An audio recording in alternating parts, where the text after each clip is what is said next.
Welcome back, everyone. It's a pleasure to have you with us again on this exciting journey of discovery. Now, today we are going to tackle a question that's been on many minds for a long time. Does burning incense and worshipping Buddha really make a difference? Is it just a ritual, or is there a deeper, more profound truth that we are missing? By the end of this video, the truth might just leave you speechless.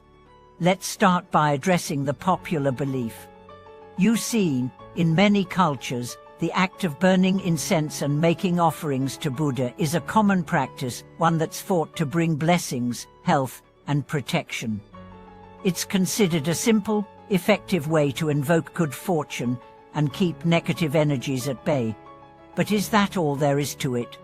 In reality, the ritual itself is only a small part of the equation. The true power behind incense offerings and Buddha worship lies not in the incense itself or the physical actions, but in the spiritual transformation and the cultivation of a deeper inner peace. In this video, we'll uncover the real power of these practices, showing you how they're designed to guide you toward enlightenment, not just material benefits. The truth is, if you're only focused on receiving blessings from the Buddha without understanding the deeper principles of the practice, you might be missing the entire point. So, let's talk about what really happens when you light that incense stick or kneel in front of the Buddha. The first thing to remember is that Buddha is not a magical wish granter. It's easy to fall into the trap of thinking that simply by lighting incense, you can ask for wealth, health, or success, and magically, it will appear. But that's not how it works. Buddha is a symbol, a teacher, and a guide. The power doesn't come from the incense itself, nor from the Buddha idol, but from your sincere heart and your willingness to follow the path of wisdom, compassion, and mindfulness. You might have heard it said before, lighting incense is a form of paying respect to the Buddha and seeking his guidance. Well, it's true. But the real transformation begins when you start practicing the teachings of Buddha in your daily life. The incense is a mere token of respect, but the heart behind the offering is what truly matters. One critical aspect of Buddha's teachings is the cultivation of compassion. In Buddhism, compassion is seen as a fundamental quality that transforms suffering into peace, conflict into resolution, and anger into understanding. In this context, the act of lighting incense becomes more than just a physical offering. It symbolizes the offering of your own intention and effort to purify your mind and heart, to rid yourself of negative emotions such as greed, hatred, and delusion. I remember a personal story that illustrates this beautifully.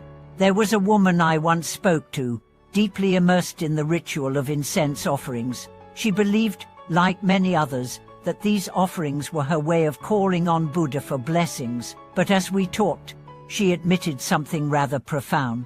I burn incense, but I'm still filled with anger and resentment toward my family. I pray for peace, yet I'm constantly in conflict. That moment was a wake-up call. It wasn't the incense that was missing, it was the deeper practice of Buddha's teachings. She was looking for change in the wrong place. Buddhism teaches us that true peace and blessings come from transforming our inner nature. Burning incense and making offerings are gestures of respect, but they are also opportunities for us to reflect on our own minds. It's an invitation to shift our consciousness, to engage in self-reflection, and to purify our thoughts, words, and actions. If we are not cultivating compassion and mindfulness, then the incense we burn might be just smoke in the air, without any real effect. To go deeper into this, let's talk about one of Buddha's central teachings, the law of karma.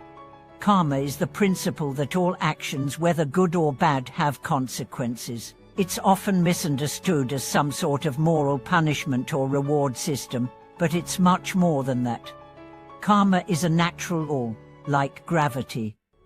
Whatever actions we take, whatever words we speak, whatever thoughts we hold, they all generate energy that will eventually return to us in one form or another.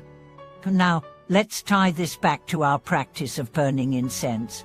When we light incense with the intention of invoking blessings from Buddha, we are also setting an intention within ourselves. If that intention is rooted in genuine compassion, kindness, and respect, the karma we create will be positive, and we will start to see changes in our lives, but those changes will be spiritual, emotional, and psychological.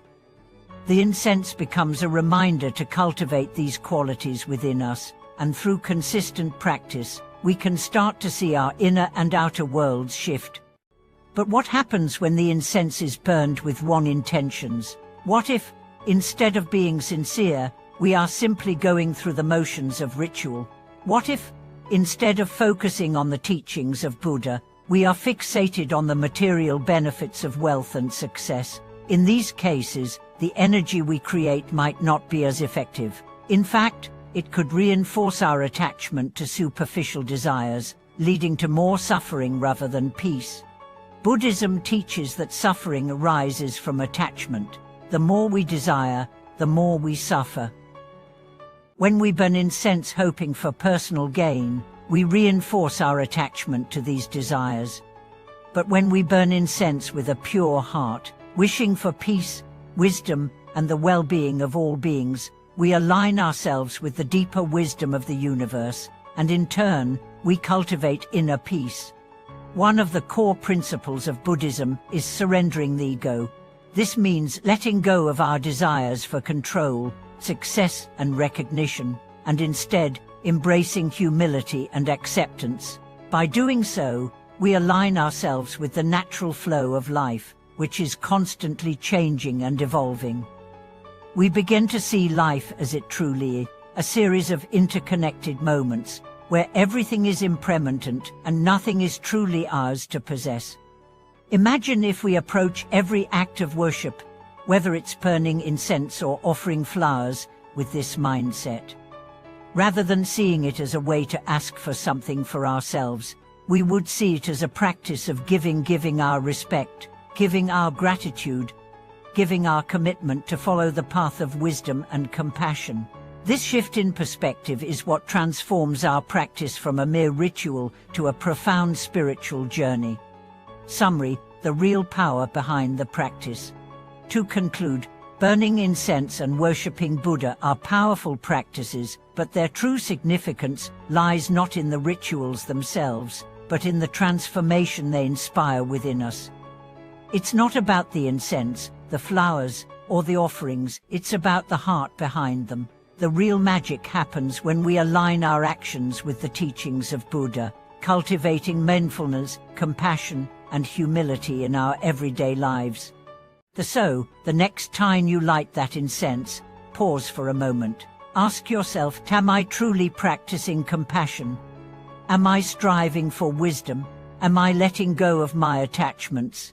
If you can answer yes, then know that your practice is indeed powerful and transformative. Thank you for joining me in today's exploration of the deeper meaning behind the ritual of burning incense and worshipping Buddha. If you found this video enlightening, please feel free to share your thoughts and experiences in the comments below. And don't forget to like, subscribe, and share this video with others who may benefit from this knowledge. Until next time, keep cultivating peace and compassion. And remember, the true path is always within.